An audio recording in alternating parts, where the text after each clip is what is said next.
देवसेना का गीत आगे बढ़ते हैं और कविता के आखिरी अंश को इस भाग में समझते हैं।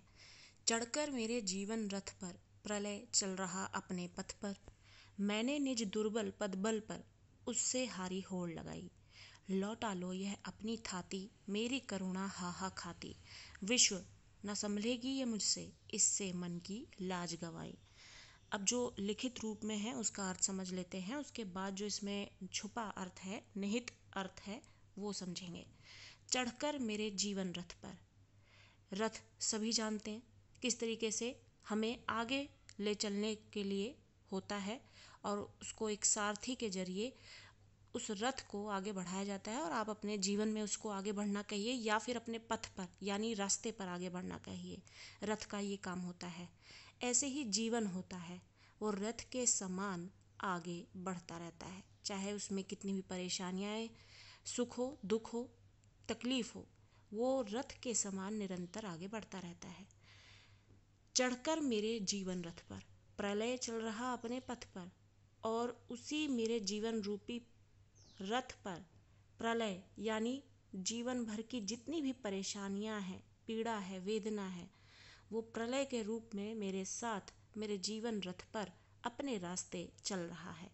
मैंने निज दुर्बल पद बल पर, मैंने निज यानी स्वयं, दुर्बल, दुर्बल यानी कमजोर, पद बल यानी अपने बल पर उसने हारी होड़ लगाई। उस होड़ लगाना यानी कि प्रतियोगिता में शामिल होना। देवसेना कहती हैं यहाँ पर कि मैं ये मानती हूँ कि मैं स्वयं एक दुर्बल नारी हूँ, लेकिन मैं अपने पद बल के आधार पर ये जानते हुए भी कि मैं हार सकती हूँ, मैंने अपने उस जीवन रूपी रथ पर प्रलय जो मेरे साथ चल रहा था उससे होड़ लगाई। कहने का अर्थ है कि जब शुरुआत में उनके परिवार से उनका साथ छूट गया, उसके बाद स्कंदगुप्त ने उनका साथ छोड़ दिया, तो जिस तरीके से जीवन में उन्हें अनेकों पीड़ा से गुजरना पड़ा और वेदनाओं से गुजरना पड़ा, दुर्बल होने के बावजूद भी उन्होंने उसका सामना किया।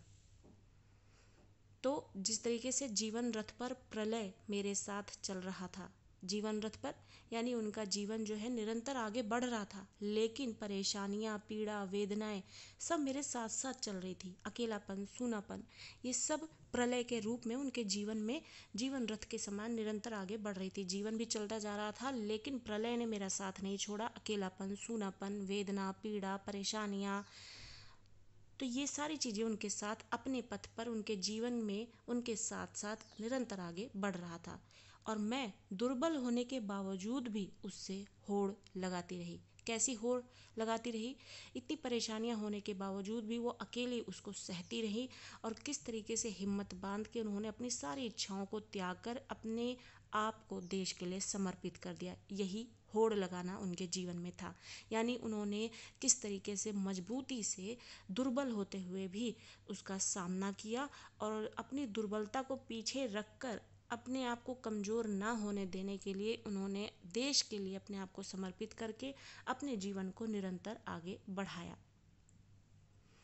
लौटा लो यह अपनी थाती, मेरी करुणा हा हा खाती। विश्व न संभलेगी मुझसे, इससे मन की लाज गंवाई। लौटा लो ये अपनी थाती, थाती का अर्थ होता है अमानत, धरोहर। मेरी करुणा, करुणा यानी दुख, हा हा खाती यानी हाहाकार मचाना।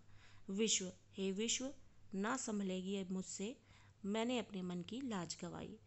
अब देवसेना यहाँ पर कहती हैं कि हे विश्व, विश्व यानी ये विश्व जो है किस आधार पर चल रहा है? भाईचारे के आधार पर, प्रेम के आधार पर। अगर सभी दुश्मन हो जाएंगे तो मारकाट हो जाएगी, सभी मृत्यु की ओर बढ़ चलेंगे। तो अगर संसार बना हुआ है तो वो प्रेम पर, प्रेम के आधार पर बना हुआ है, तो ये विश्व की धरोहर है, प्रेम, भाईचारा। तो देवसेना कहती हैं कि हे विश्व, तुम ये अपनी धरोहर लौटा ले जाओ, क्योंकि अब मेरी करुणा जो है वो विकराल रूप धारण करके हाहाकार मचा रही है और मुझको कमज़ोर करना चाहती है। तो इसलिए तुम अपनी इस धरोहर को लौटा लो, क्योंकि अब ये मुझसे नहीं खोएगी और मैं अपने मन की लाज को भी, अपनी शर्म को भी गवा बैठूंगी कमज़ोर पड़कर।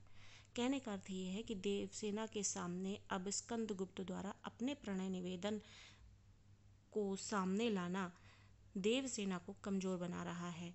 और देवसेना ये कहना चाहती हैं कि जब उनको स्कंदगुप्त की ज़रूरत थी और उन्होंने उनको ठुकरा दिया, और उस वक्त वो बहुत कमज़ोर पड़ गई थी, लेकिन उस दुर्बलता को उन्होंने पीछे छोड़कर अपने जीवन में अब वो आगे बढ़ गई हैं और अपने जीवन के इस मोड़ पर वो आकर अब उन्हें किसी की भी ज़रूरत नहीं रहेगी। तो वो विश्व से ये कामना करती हैं, उनसे निवेदन करती हैं कि तुम अपनी इस धरोहर को लौटा ले जाओ, अब मुझे इसकी कोई ज़रूरत नहीं है। अगर इस प्रेम निवेदन को मैंने स्वीकार करा तो मेरी करुणा जो है, मेरा दुख जो है, मेरी पीड़ा जो है, वो विकराल रूप धारण करके मुझ पर हावी हो जाएगी और मैं कमज़ोर हो जाऊंगी। और इससे मैं अपने मन की लाज गवा बैठूंगी, अपने जीवन की सकल कमाई गवा बैठूंगी, जो मैंने अपने आप को इतनी मजबूती से संभाल कर विश्व को, देश के लिए अपने आप को समर्पित कर दिया है। तो इस तरीके से यहाँ पर देवसेना अपने मन की पीड़ा को व्यक्त कर रही है। एक बार फिर से दोहरा लेते हैं। चढ़कर मेरे जीवन रथ पर, रथ के समान जिस तरीके से देवसेना का जीवन आगे बढ़ रहा है, उसके साथ साथ प्रलय चल रहा है अपने पथ पर, यानी दुख और पीड़ाएं भी उनके साथ आगे आगे चल रही हैं, उनका साथ नहीं छोड़ा है। अभी भी दुख, पीड़ा, अकेलापन, सूनापन सब उनके साथ चल रहा है प्रलय की तरह। मैंने निज दुर्बल पदबल पर, ये जानते हुए कि मैं दुर्बल हूँ, फिर भी अपने बल पर मैंने अपने इस जीवन से और जीवन रूपी रथ पर सवार इस प्रलय को जो मेरे साथ चल रहा है, मेरी दुख पीड़ा के साथ मैंने होड़ लगाई है और मैं इसमें जीतने की कोशिश कर रही हूँ। लौटा लो यह अपनी थाती। स्कंदगुप्त द्वारा अपने प्रणय निवेदन को लेकर मेरे सामने आना, यह विश्व की धरोहर प्रेम, जिसके आधार पर ये जीवन चलता है, हे विश्व, इसे वापस लौटा लो। क्योंकि अगर मैंने इसे स्वीकार कर लिया कमज़ोर पड़कर, तो मैं और मेरी पीड़ा मुझ पर विकराल रूप धारण करके हावी हो जाएगी और मैं कमज़ोर पड़ जाऊंगी और मैं अपने मन की लाज गवा दूंगी।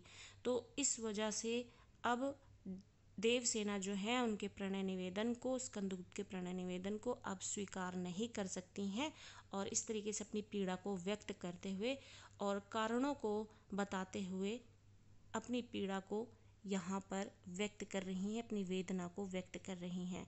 तो आशा करती हूँ ये कविता यहाँ पर समझ में आ गई होगी बेहतरीन तरीके से।